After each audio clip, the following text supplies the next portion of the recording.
What should Zimbabweans do in face of uncertainty, especially those that are in deep sleep, where our brother Elvis Nyati took his last breath in gruesome circumstances?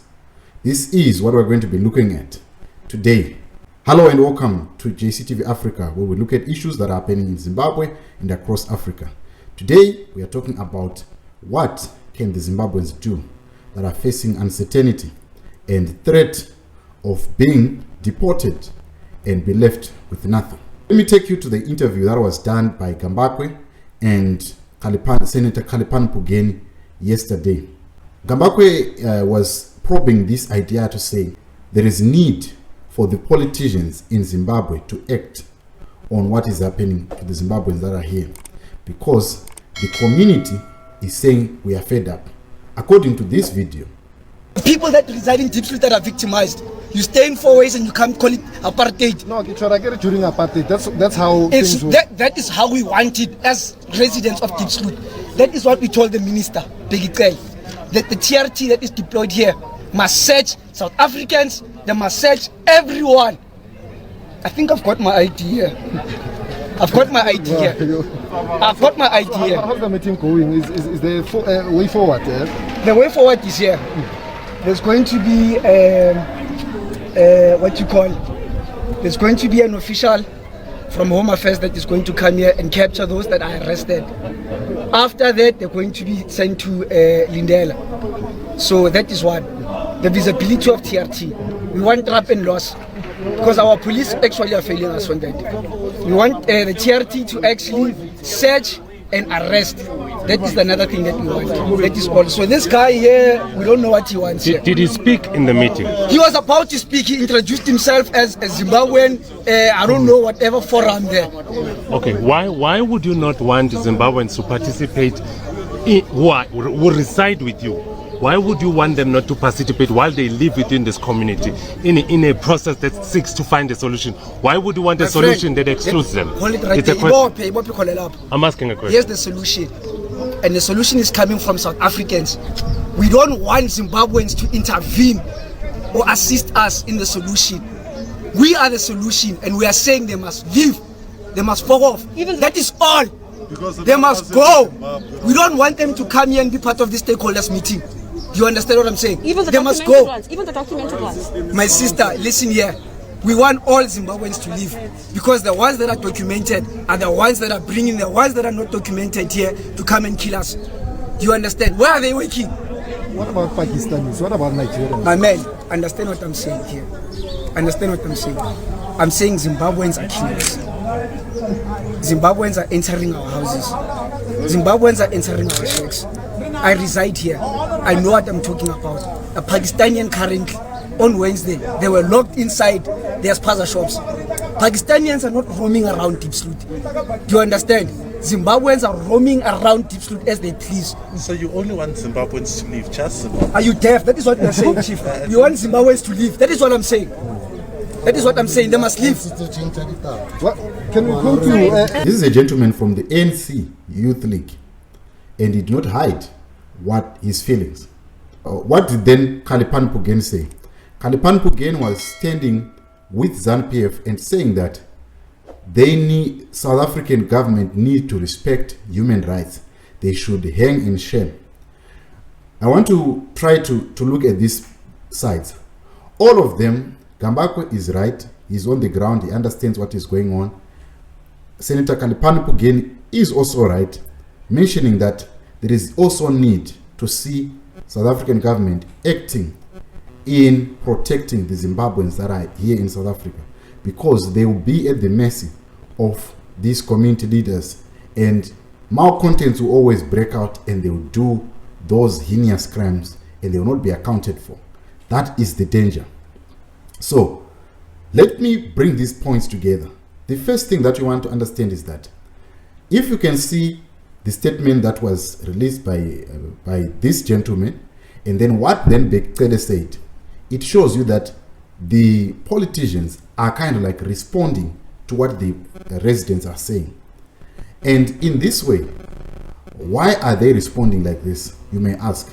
It's because ANC is under pressure because of 2024 elections and because of a number of things. Few months ago, I met one of the ANC leaders, I met one of the former ANC leaders, and he spoke to me and he told me that, you know what you guys had in 2000, where you rushed to do the land reform program, is the same scenario that ANC finds itself in.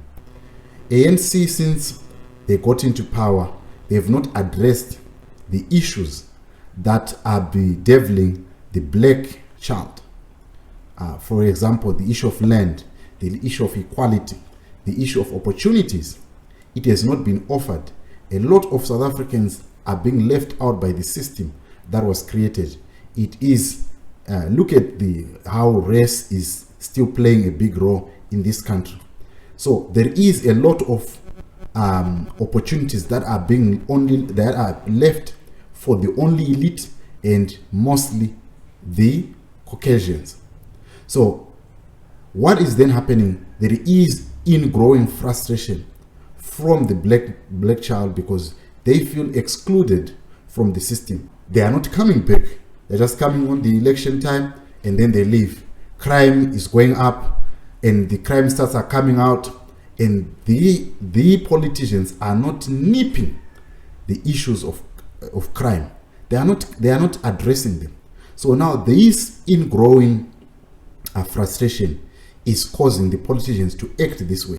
So he said to me, during the land reform program, your people were tired that they fought for the land and they didn't have the land. So they approached Mugabe and they said, we want the land. And Mugabe said, there is the land. So it's a similar situation. The South Africans are complaining that we are not having opportunities. And their government, the ruling party, is saying, your opportunities are being taken by Zimbabweans. They are being taken by these guys from this other country.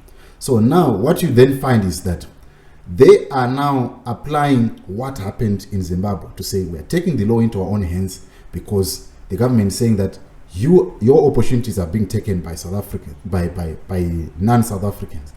And this is only a smokescreen. That's what this leader said to me. This is only a smokescreen because they are trying to gain back the votes. That's what this is all about. They want to make sure that they pacify the anger that the community has by trying to turn the anger to the other person. Because to tell you the truth, the community is angry and frustrated, and their frustrations are real. But who is supposed to address those frustrations? It's the government that's supposed to address crime. It's the government that is supposed to equate opportunities. Just like if you go to Dubai, you find that opportunities are given to the people of United Arab Emirates. They are the ones that are getting first priority more than the people that are coming in, like whether Indians or Filipinos or even Africans. So that's how you make legislation and you make laws that make it easy for the local people to champion, to own, to captain the industries that is in South Africa. That's what the government needs to do. If they don't do that, if they don't close this gap that is between the rich class and the low class, it's going to continue whether you like it or not. The frustration is going to even to grow. And one of the indications that we saw was the looting that we saw last year. It is an indication of that ingrowing frustration. But who then suffers? It's the Zimbabweans, because they are the collateral damage and they are being caught in the crossfire. Why? Because there is no protection for them. There is no protection for them. And it is because ANC has allowed ZANU PF to act the way they act, and they have not condemned the electoral violence. They always, sugar-coated, say the elections are free and fair. Whilst if you check in terms of difference between the elections that happens here in South Africa and the elections that happen in Zimbabwe, the elections that happen in South Africa, they are nowhere near to what happens in Zimbabwe. What happens in Zimbabwe is terrible in many elections, like in 90% of the elections that we've seen. So why is it that the government cannot say to their peers, what you are doing is wrong? So that is the problem. The politicians, once again, they use what they use tools in order to regain power, just like what happened during the land reform program. So this is what you are seeing. The community is angry, but also the politician is acting in a way to deny responsibility. Thank you so much for watching. Please subscribe to JCTV Africa, and I'll see you again in the next video. Other videos that I've done today, they are in the pinned comments. You'll be good. I'll see you next time.